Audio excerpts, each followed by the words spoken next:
c'est une sorte d'amendement de repli dans la lignée effectivement du précédent, pour que ce soit l'Assemblée nationale qui convoque la constituante. Cette fois-ci, la compétence est attribuée aux députés que nous sommes, ici le seuil d'enclenchement étant la majorité absolue.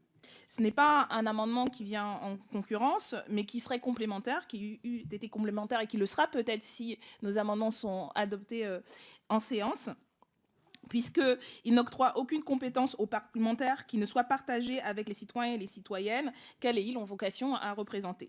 En effet, même dans le cadre de cette procédure, si les députés ont l'initiative de la convocation, c'est le peuple qui a le dernier mot, puisque la nouvelle constitution ne peut être adoptée que par référendum.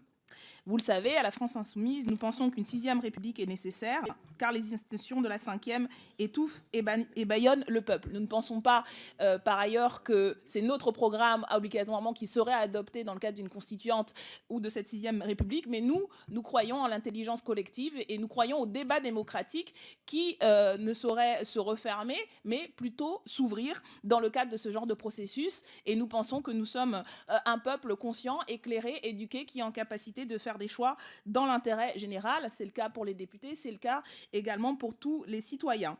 De notre point de vue, votre projet actuel vise à mettre encore plus les députés aux ordres de l'exécutif. Nous donnons la possibilité de vous libérer, de libérer vos énergies démocratiques en votant cet amendement.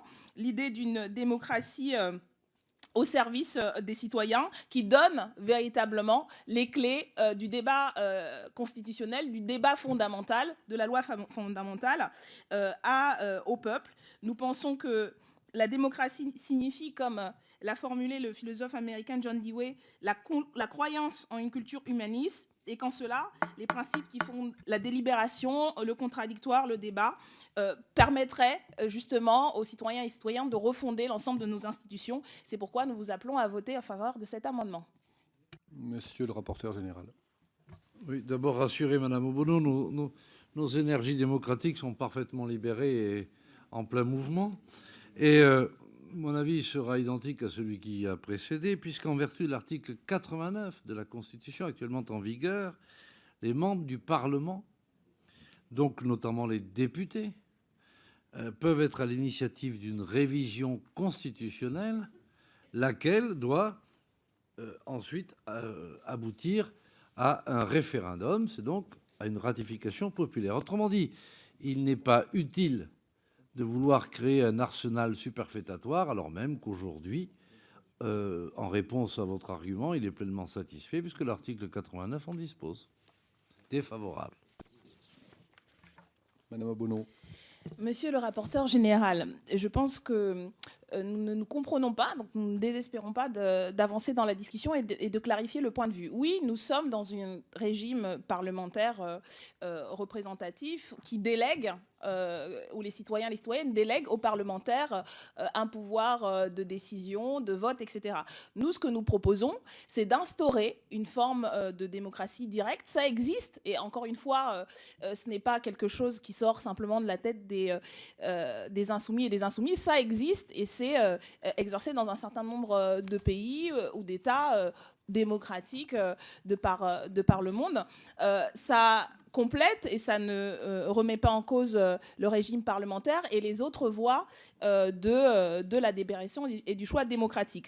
Donc, encore une fois, c'est un appel que nous faisons à travers ces amendements à ce que la majorité rentre dans le nouveau monde que vous appelez de vos voeux. Le nouveau monde, c'est celui, effectivement, où on donne plus de pouvoir direct, et pas simplement de délégation, mais un pouvoir direct aux citoyens et aux citoyennes. C'est l'avenir de la démocratie au XXIe siècle, si on veut que la démocratie vive et se développe et s'enracine à partir du moment où on fait tous et toutes, je pense, le constat qu'il y a une crise démocratique profonde. Et simplement réviser les institutions actuelles de la Ve République ne permettra pas de résoudre cette crise. Au contraire, de notre point de vue, ça va l'accentuer. Donc ce que nous vous proposons, ce à quoi nous appelons le débat parlementaire sur cette révision constitutionnelle, c'est justement d'avoir une vision d'avenir, une vision nouvelle et rénovée, et de refonder une tradition et de construire une nouvelle tradition tradition républicaine française en introduisant effectivement la démocratie directe et un pouvoir direct des citoyens à faire la loi et surtout la loi fondamentale.